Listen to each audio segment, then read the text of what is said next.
Some short time ago, as a war raged between nations, a young man, one that was too young to be enlisted and too small to be accepted into the army, he stood tending his family's farm and their livestock. Since he was the youngest of his family and all of his other brothers had been sent off to war and had been enlisted in the army, this man's responsibilities had slowly increased into jobs that he wasn't as familiar with anymore.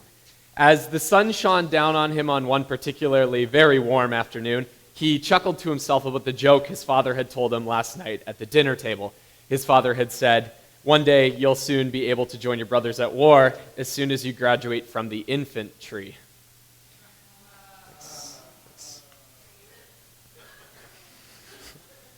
I wasn't sure if I'd get laughs for that or not.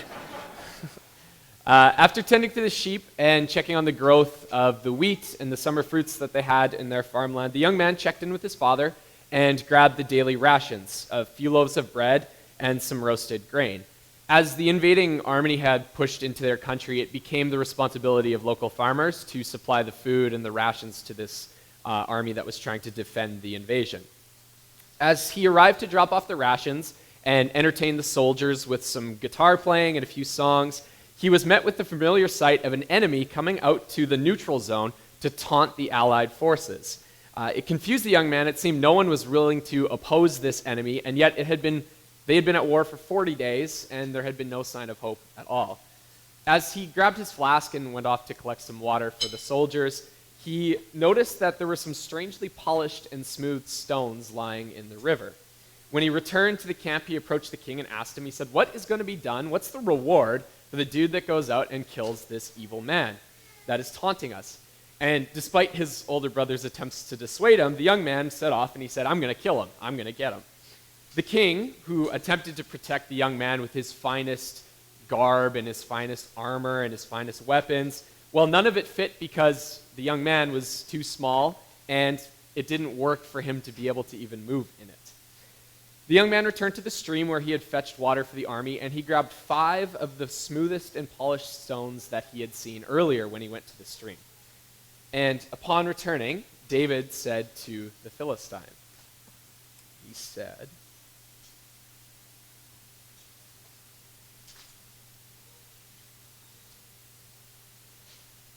"You come against me with sword and spear and javelin, but I come against you in the name of the Lord Almighty, the God of the armies of Israel, whom you have defied.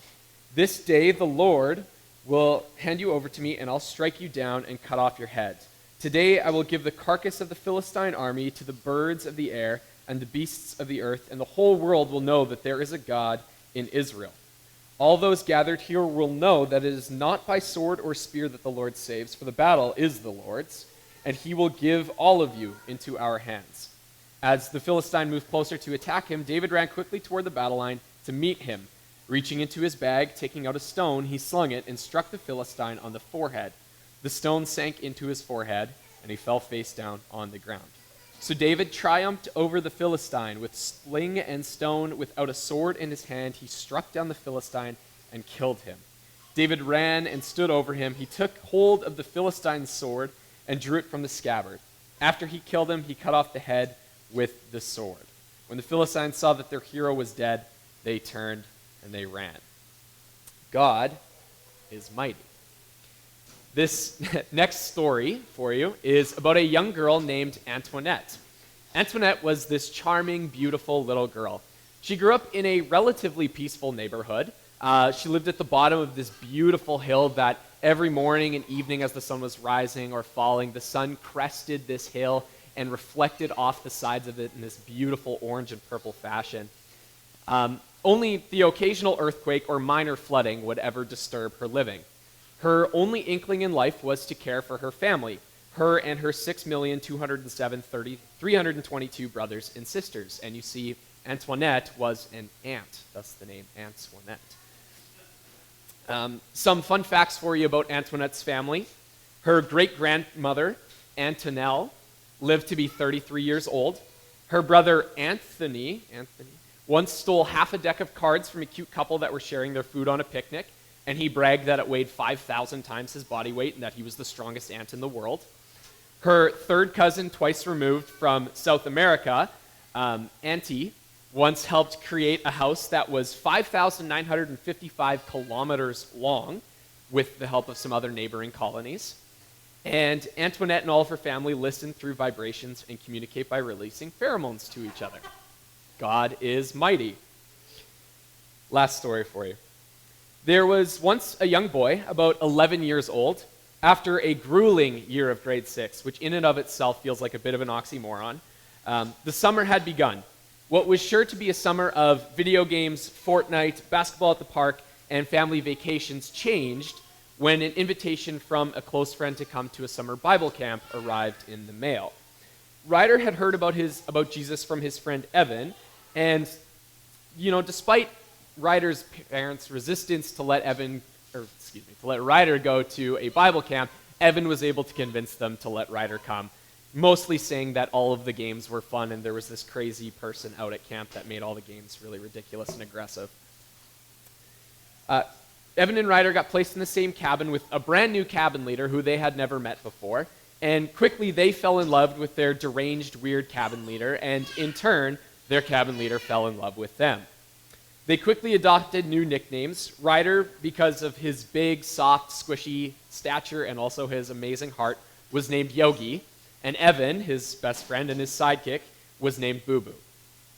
They were attending during the hottest week of the summer. There wasn't a day below 32 degrees Celsius, and over the week, Ryder, for the first time in his life, heard stories about a man called Jesus.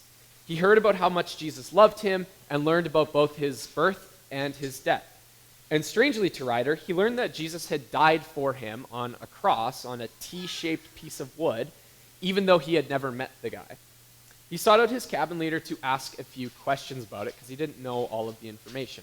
Now, keep in mind, Ryder was terrified because if his parents ever found out that he was learning about Jesus or talking about Jesus, he would surely be punished and never get sent back to camp. So he asked his cabin leader if all the stories were true and if there was any way that he could enter heaven. And his cabin leader, seeing how distraught Ryder was, took him into the dining hall after hours to make him some hot chocolate, something that kids were not allowed to do. They were not allowed in the dining hall after hours. Also, the hot chocolate didn't make much sense since it was 30 degrees outside, but his cabin leader was addicted to coffee, and he called it his Jesus juice, since Jesus gives you energy, so. The cabin leader talked to Ryder about how you could ask Jesus into your heart and you would be saved. Ryder, in this moment, broke down crying from the battle between wanting to go to heaven and have a relationship with Jesus, but also the fear of keeping this information away from his parents. His cabin leader assured him that no matter his decision at this moment, God would be with him always, and that the cabin leader would continue to pray for him, whatever choice he made. At that moment, Ryder asked his cabin leader if he could accept Jesus into his heart, and if the cabin leader could pray for him right then and there. As the 11-year-old Ryder uttered his acceptance of Jesus into his heart, the loudest and brightest flash of lightning and roar of thunder screamed throughout the sky, followed by a torrential downpour of rain, the first in 2 weeks. God is mighty.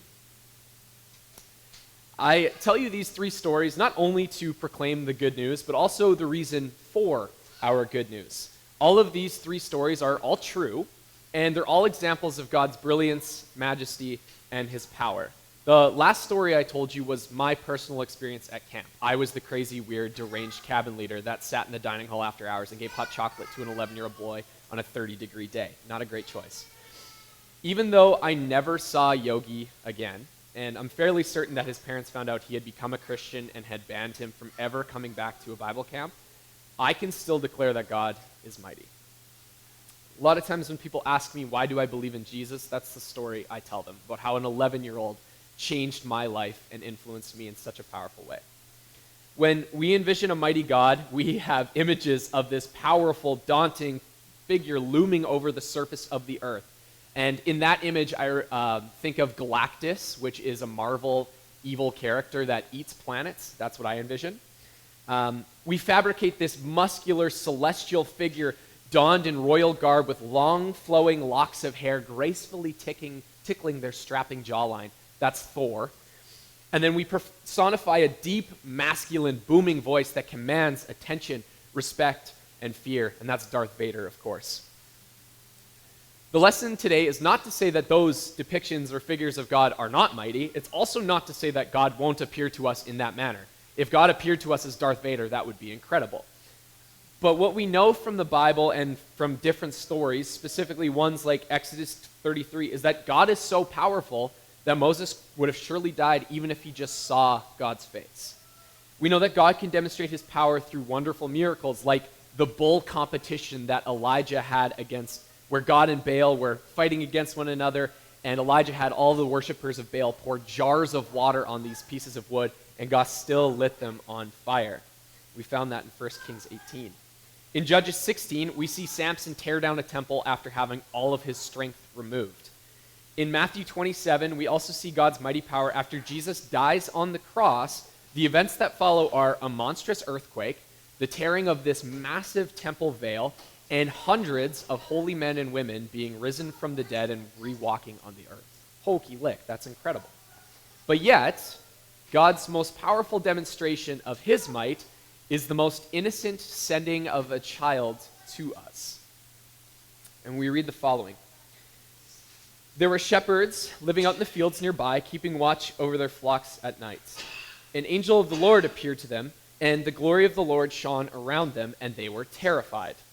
But the angel said to them, "Do not be afraid. I bring you good news that will cause great joy for all the people. Today in the town of David, a Savior has been born to you.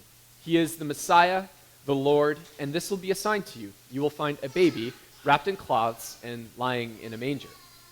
Suddenly a great company of the heavenly host appeared with the angel, praising God and saying, "Glory to God in the highest heaven, and on earth peace to those on whom his favor rests." When the angels had left them and gone into heaven, the shepherds said to one another, "Let's go to Bethlehem and see this thing that had happened, which the Lord has told us about." So they hurried off and found Mary and Joseph and the baby, who was lying in the manger. Small, peaceful, still developing coarse and fine motor skills, but yet mighty. The unlikeliest hero, as Greg and Ashlyn led us in earlier. The last 2 years, we've become all too familiar about the power of small objects. Isn't it amazing how a microscopic virus can completely change the scope of 2 years of our life and change everything we thought we knew and loved? In the same way, isn't it amazing how a small child changed the entire course of humanity, religion, and our eternity? An ant is tiny, but it's also a powerful demonstration of what God's might looks like. And let me say this, maybe I'm biased. I'm a teacher, so I'm definitely biased. Kids are awesome. I love them. This is not to take anything away from Roxanne and Sue this morning. I had written this before, I promise. But how amazing was it last week to watch Nathan's kids come up and light these candles and read to us a story and talk to us about the hope that Jesus has for us. That is amazing and cool. I think it's amazing when kids are doing these little shaker things while we're singing songs of worship. I personally don't love worship. That's not my main form of praising God, but that gets me excited.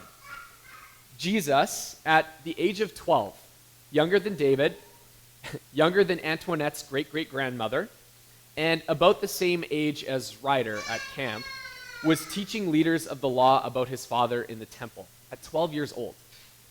This whole week, as I had written this, the only thing I could envision was Nathan's son Levi correcting me and being like, "Actually, this is how it went." I think that would be amazing.